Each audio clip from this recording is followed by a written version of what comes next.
Welcome back. It's another training game day today. I'm going to try and use all the things we've learned in tactics sessions and by analyzing the masters and see if we can put it into practice and come out on top.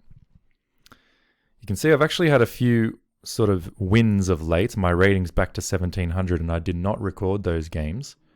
But it seems like for the moment I've stopped the bleeding in terms of my losing streak. And I'm telling you, I am ready to win this training game right now. If in fact we actually get a game. Looks like we've got some trouble here with the connection. We're in. All right, so it's e4, e5, knight f3. If we get knight c6, which is very normal, we may enter into this Ruy Lopez.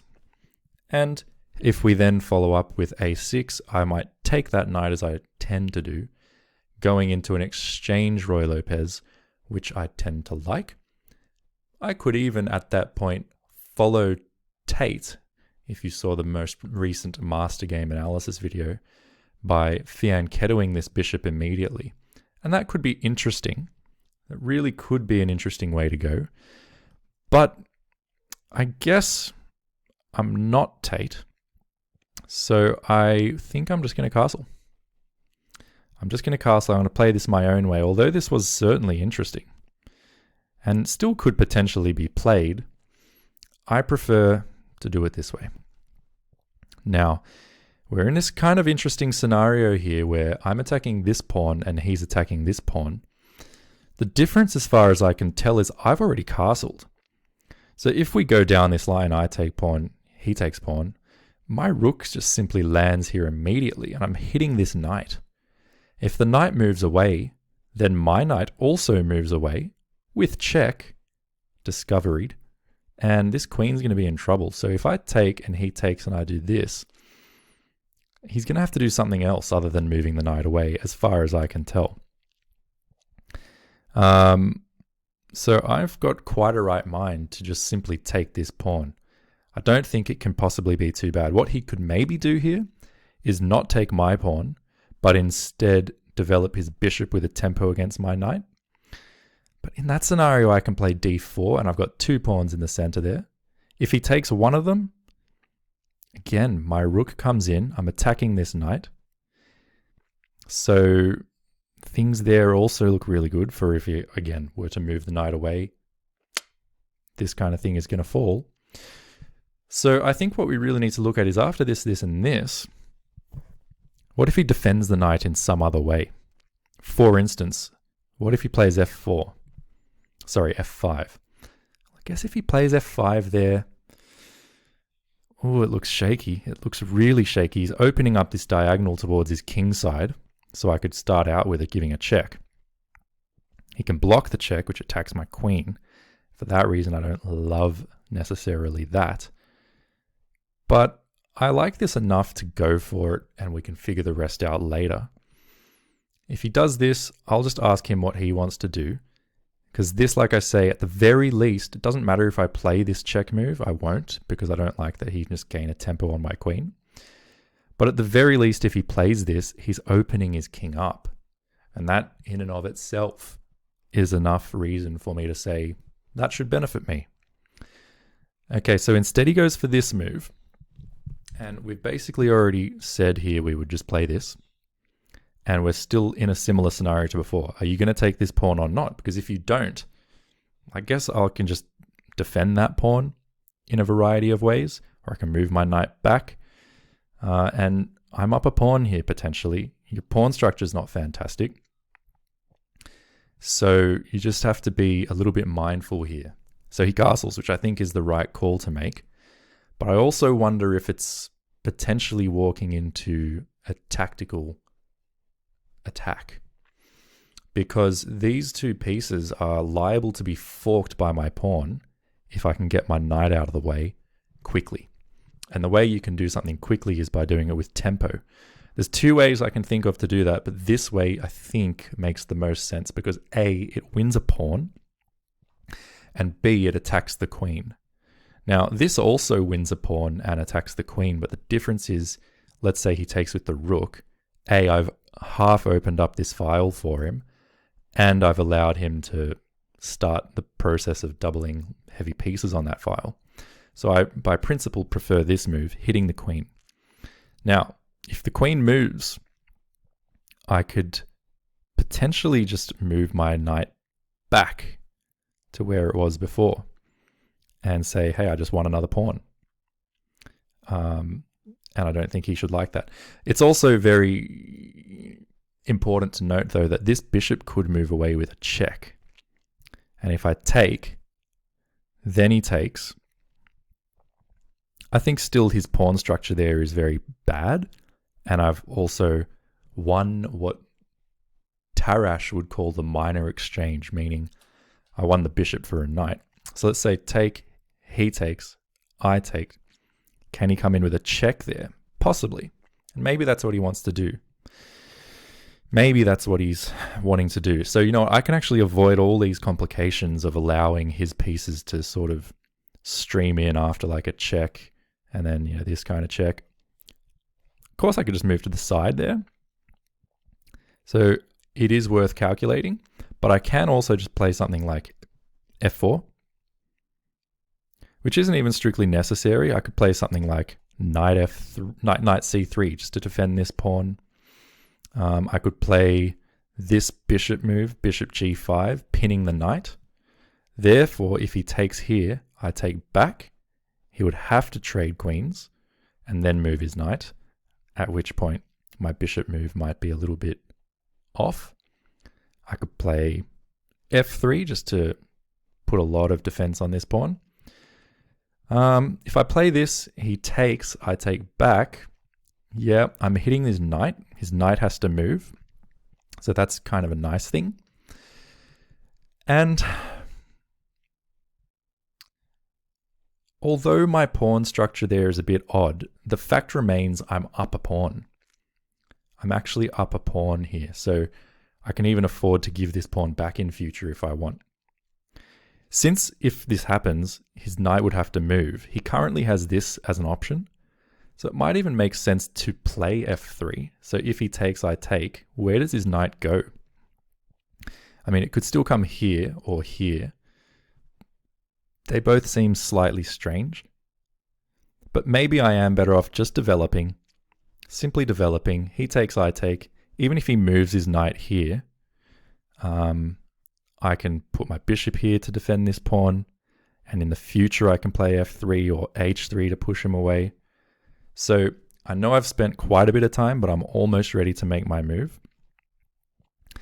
Other possibilities would be stuff like rook e1 or maybe even queen e2 could be nice, so that after this take, there's no option to insert a queen trade, which is also possible after this. Take, insert a queen trade, I take back, and then come down here. So maybe queen e2 can make sense. And then after take, when he moves his knight, maybe I can put a rook over on the d file. So I actually think I like that more than any of the other moves. I'm actually going to play queen e2. Defends this pawn, says you can do this if you want. It doesn't go down these complicated lines, which may have been good. But I didn't want to calculate them in their entirety. And I think that this is a way for me to just hold on to an extra pawn in a very sort of stable and solid position. So now this move could also make more sense. Again, we're hitting this. I think also now f3 makes a lot of sense just to further defend this pawn. He's lined up his rook with my queen. Obviously important to be aware of that. But I certainly don't need to panic. I can just continue my development as well. If this and this, he can take. So maybe there's an argument to play something like this or even this. So that after take, I can take this way. Or this way. And I actually quite like this idea. Let's say he takes and then brings a bishop here to attack me though. That I don't love. That would sort of prove that my queen placement is a bit off. which I'd rather not allow him to prove. So let's actually look at this move again. If we take, we're hitting the queen. And if the queen moves, we can just come back. Take, take, take.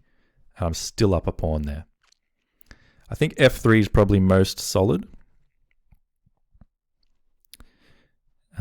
Just to defend this pawn nicely. But also this is a nice way to do it because we develop at the same time. And all things equal, we should want to develop. So let's develop. Just giving a little bit of extra support to this pawn. And we're happy if he wants to give up a bishop for a knight, we should be happy. And if he happens to take back this pawn in so doing, all he's done is restore material equality. He's going to have a rook out in the center of the board, which could become a target for attacks later. And we very quickly could even play like bishop f4 to immediately attack that rook. And once the rook moves, we can bring other rooks into the center and just say we've got a lead in development here. So here he's attacking this pawn. And if we take, we give up on the knight, which we obviously don't want to do. But I think we still have a variety of options at our disposal here.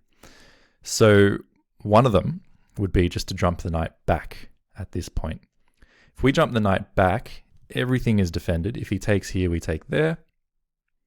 If we jump the knight back and he takes this, well, then we can take. Possibly he wins that pawn, but it's all he wins. We should also note that after this, he can pin us. But in that case, don't forget, maybe we can play this move, maybe not. I sort of regret putting the queen on e2. I did break an opening principle by doing so, which says you should develop the minor pieces before the heavy pieces. So maybe I have misplaced the queen a little bit. But nevertheless, here we are. Not the end of the world kind of a scenario. Now we can take this. And what I like there is we're hitting the queen. If he takes with the king, then we can actually take this pawn. And if he takes back, we come here with check and then pick the bishop up. So this could have benefit. This could have certain benefit. If he takes this, we take the queen. If he moves the queen, say somewhere like this, well, then I think we can even move our own queen. But then he takes, we take, he takes, and we land this fork. I actually think that's pretty nice. And at the very least, even if I've gone very wrong, at the very least, I was already up a pawn. I've now got another pawn for the knight. He no longer has his rook on this open file. And like I say, maybe we're getting designs to take here, and when he takes back, to take also checking the king and the bishop that would land there. So we have some designs, and maybe, if nothing else, we're simplifying. And we can play this move and just basically regroup. Okay, I shouldn't have done what I did earlier with bringing my queen out so early. I shouldn't have done that. But you know what? I'm just going to bring it all back together, get back into a nice solid position, and we're going to restart. So he has started by capturing. So this move actually doesn't threaten anything yet.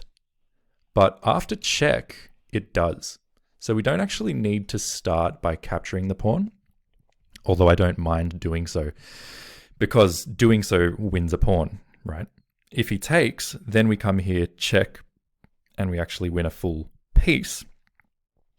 Even though he can win this back, we're doing really well, basically. But what we could do is, instead of taking the pawn first, we can just go check. And then if he moves the king, we could have this fork, and that would be lovely. The problem after check immediately is he brings the bishop in to counterattack our queen. And at that point, we have to play this move to hit the bishop. The bishop then does have to move, which is lovely. But what do we do after that? I'm not too sure. So what I'm going to do is take this first. Keep in mind, this is well defended. If the bishop comes down here at any point, we can play f3 and kick him away. And I think everything is okay. I don't think everything is great, but I think everything's okay. His king position is not fantastic. Our king is nice and safe, as far as I can tell. We should still be considering whether he has any of these checks available, but I think we can take, and if there's any further checks, we just drop back. And I don't see a further follow-up there. So I'd say we're doing all right here. I did misplay the opening, I would say. I think he misplayed the opening to start with, but I didn't punish him correctly. In fact, I kind of fumbled the ball. But nevertheless, I think the ball is now back in my hands, and we should be okay. If he takes this, we're winning, so I don't think he wants to do that. If he doesn't take it, what does he do? Does he move back into a passive position? Probably. And what we do then is, I suppose, up to us. We don't need to defend this pawn immediately, so we probably would play f3 so that this pawn is now well defended. And then if he moves his king out the way and we need to defend this pawn at some point, we can do so with our bishop. I think that would be fine. Then we can put a rook over here. I think all these things look pretty good. Keep in mind, if he does something like this, maybe bringing a rook here attacks his queen in a very dangerous way. He would only really have this at his disposal. So yes, some very interesting play exists in this position. We can also consider after he moves the bishop this way, okay, which relieves some of the pressure that we had against this pawn and asks us whether we want to give this check, which I think we probably do on principle because it takes this diagonal away from his king. The only issue, as I've said before, is this bishop comes in and blocks the check. Then our knight can jump up. But let's say he takes, we take, he takes with his queen. We don't have what it takes. What if we bring the rook here? Bring the rook to attack the queen?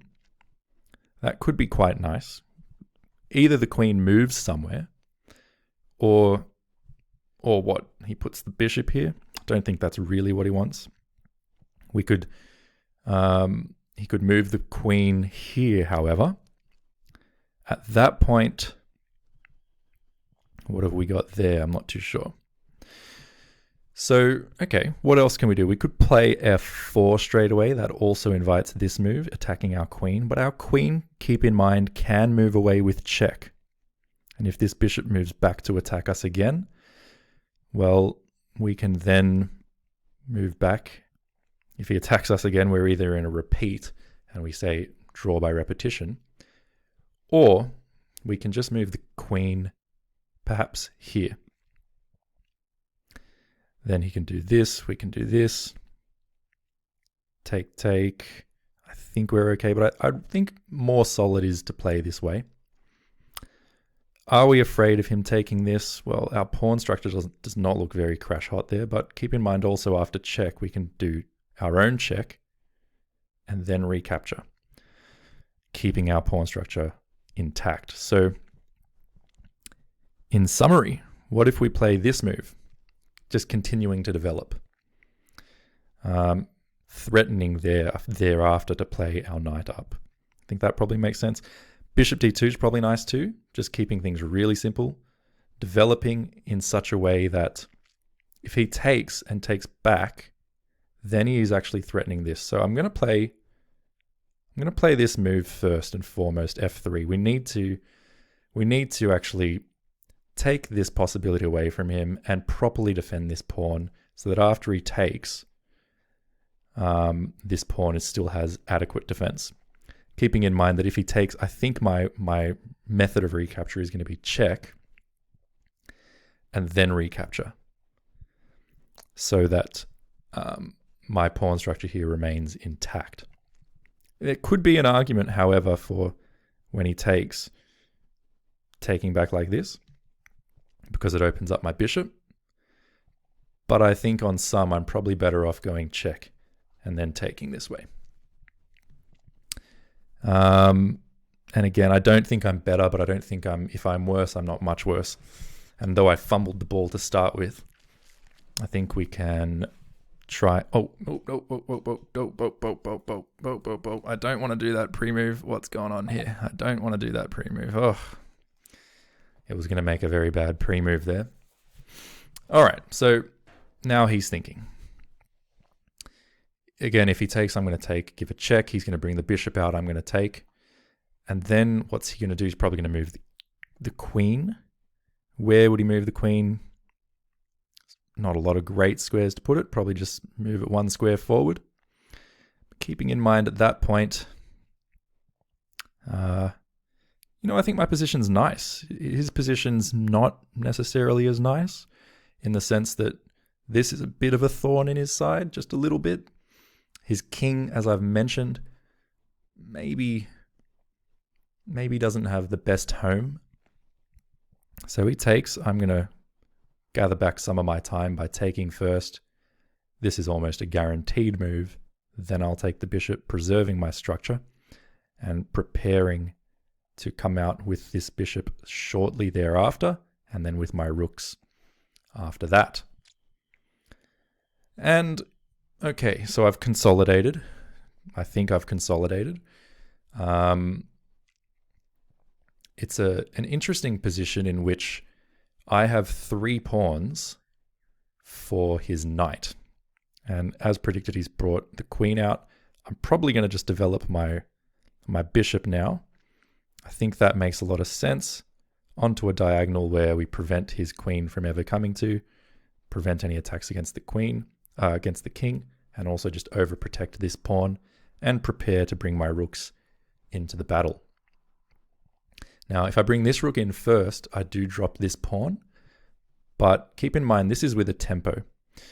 It's no longer with a tempo. If I do this, he can play the move queen takes rook, then after rook takes queen, or rook takes rook, and he's won 2 rooks for the queen. But, okay, there are certainly other options here. What I could do is pin the knight now. If I pin the knight and the knight doesn't want to move, because if it does, well, simply I take it. But also, if it moves, I can take the rook behind it. So I think this is nice. Also because I'm threatening to take, and that would destroy even further his pawn structure.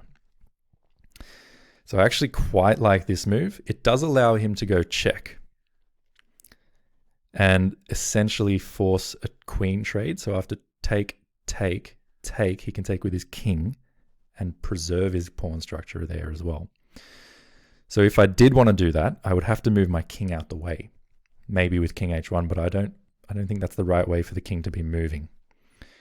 Maybe a better move here is something like rook f2, then seeking to play rook d2. I think that's quite nice. I don't see an issue with it. Let's do it. It also keeps my other rook defending the a2 pawn for what it's worth. And in future, I can play this and then the other rook over. Try and see if I can seize control of this d file. Now, this move would be nice for him to fork these 2 pieces, but this pawn's doing a good job. So he moves his king out the way. That makes a lot of sense. I think now we can attack the queen. Now he can't take the queen because we just take back with the bishop. This can come next. We can start with this as well if we want, just to restrict the movements of his bishop and prevent a takes. But I think if we play this immediately,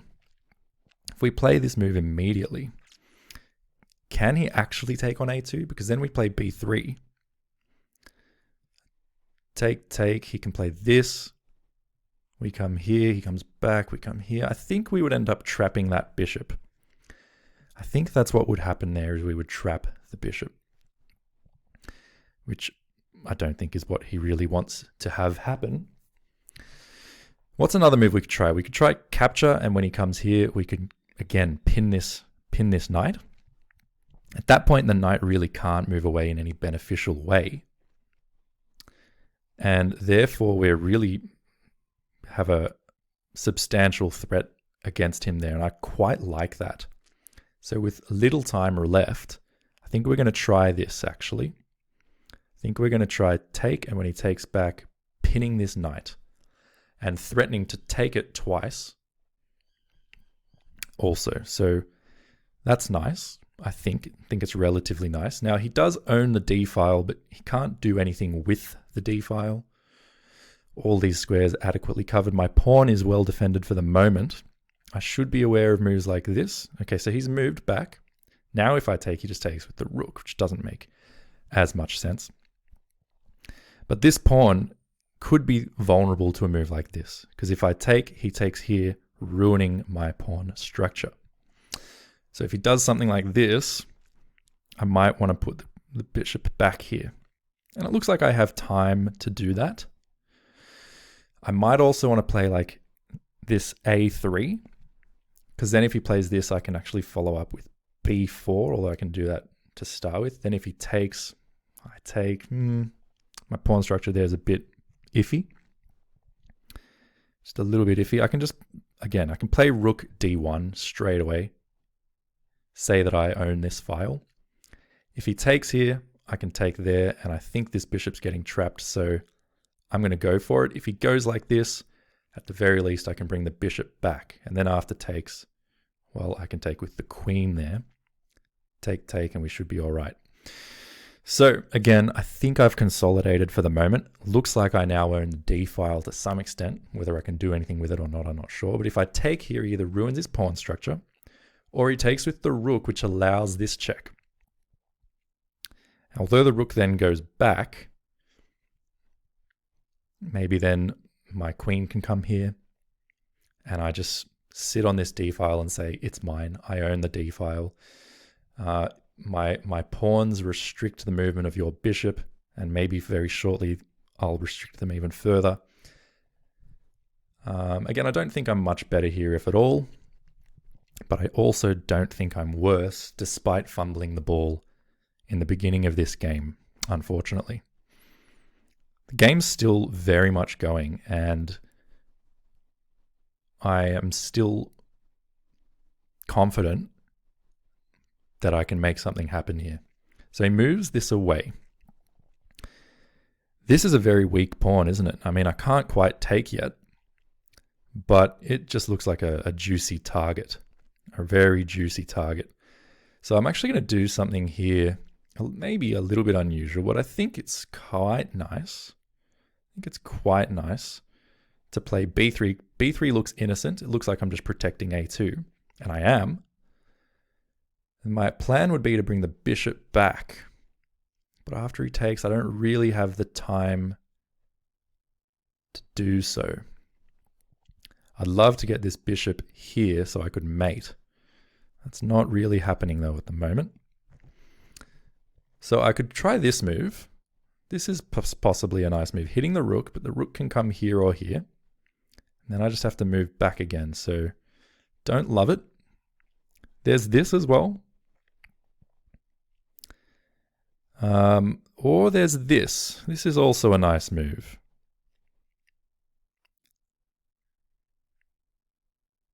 But to start with, I'll bring this back. Let's protect this pawn. If something like this, I can protect the pawn again, but I might be better served to actually let the pawn go. I can take, allow him to ruin my pawn structure. And then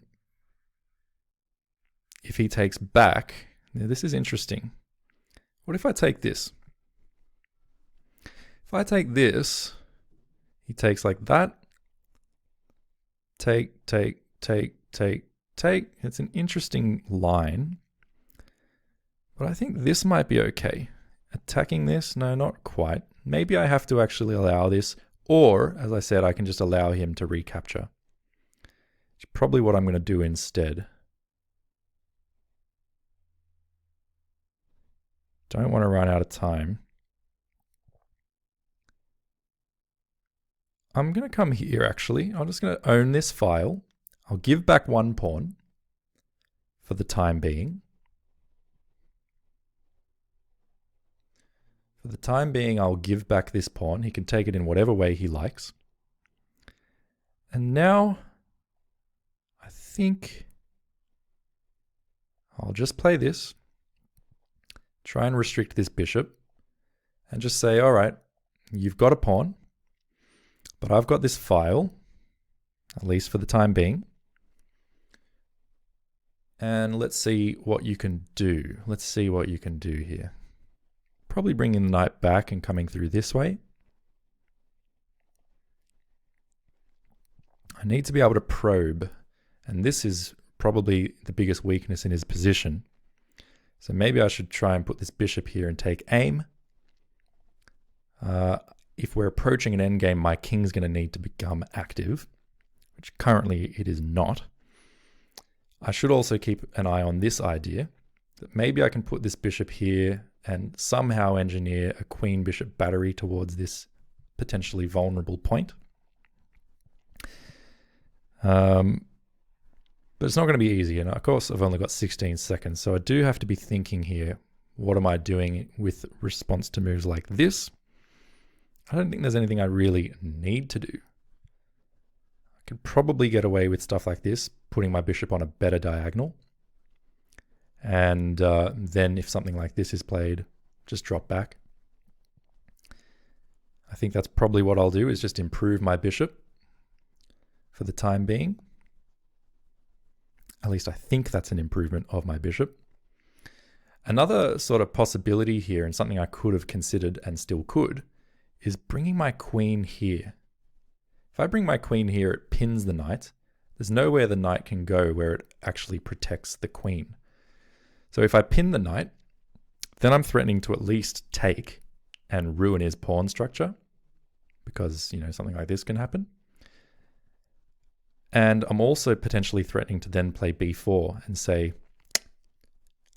I'm going to take the knight. So I actually quite like this move as well. And maybe that way, my bishop stays on this diagonal for the time being. And if I want it to get to this square, it still can, except instead of going this way, it will go this way. So this comes with a threat of b4, which is nice. Doesn't count, of course. If he plays this move, well, then it's all for naught, those particular calculations. In that scenario, I can play, I suppose I can just still play this.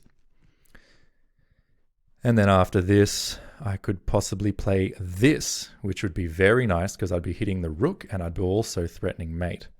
So there you go. He's come back this way. I'm going to play this rather quickly,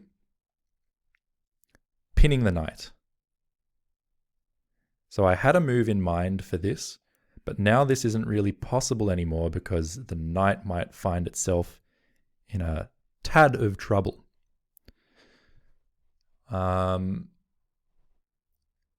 And what's he doing in the meantime? I still own this d file.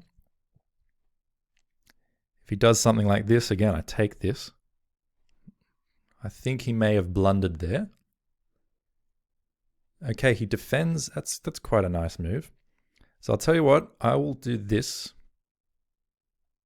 I'll try and bring this back around this way. And we'll see what he does next. But that was a nice save. If he moves the knight out of the way, I don't know if I want to do a queen trade. I probably don't, but then again, maybe I can get away with it. But if I want to avoid the queen trade, I could possibly put my queen somewhere like this. Or maybe just back here. So keep an eye on this pawn as well. In fact, if he does this and I come here, then he does have this move. So he does that move.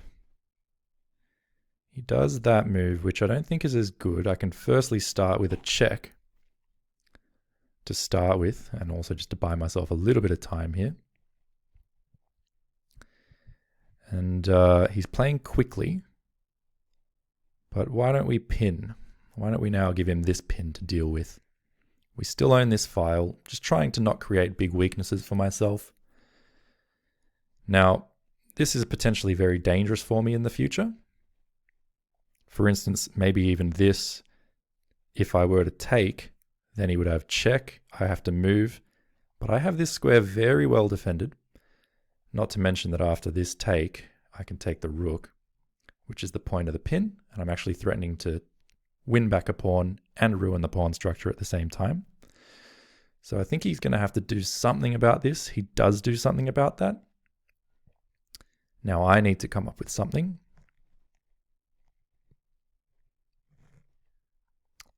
And what is it going to be?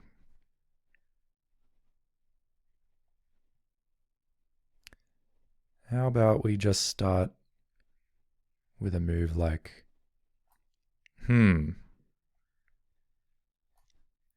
got to do something. Oh, we've just given him this. That was a blunder on my behalf. That was a blunder on my behalf now. So after this, I'm going to have to move. So I move. The rook is threatened. If the rook moves off the file, the knight drops.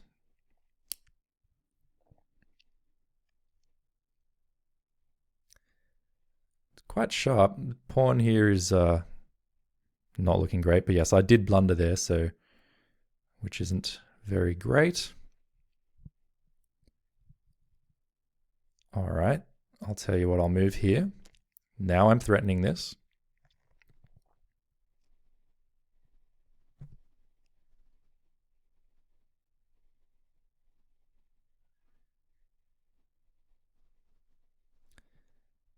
I can move my bishop back here with a tempo, which is nice.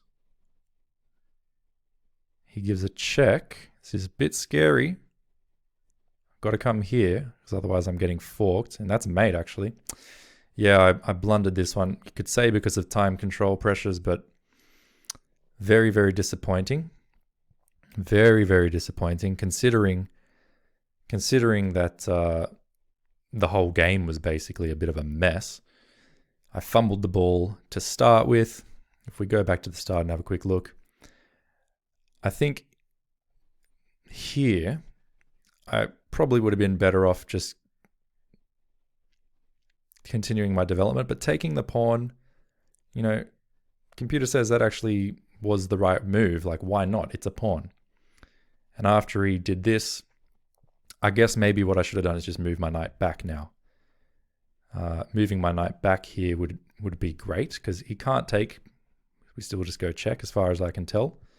And this would be horrible for him and very good for me. So if I had just moved my knight back, we would be completely fine. D5 though, again, it's still fine for me, but it seems to have complicated things and given him more of a chance. So if I could go back, yeah, obviously I would have just taken this a lot more simply and just said, thanks for the pawn. Let's keep playing. I've got zero weaknesses, zero complications. How are you going to hurt me? But we didn't go down that way. Instead, I made things too complicated for what they needed to be. Put my queen into a position where, you know, it shouldn't have been, really. And had to sort of be very careful to maintain equality. And in fact, Black's even just better here. Black's even just a bit better here. And he played well. So after this move, I did this, which I think was speculative. And in fact, the computer agrees that there would be a way for him to punish me, but I don't think he did. After he took, and I took here, he put his bishop here, and in fact, he is definitely better here. Unfortunately, that's just the way it was after take. He kind of let me off the hook a little bit. And here I was able to, like I say, consolidate the position. Not saying I was better, but I was able to essentially take control of the D file.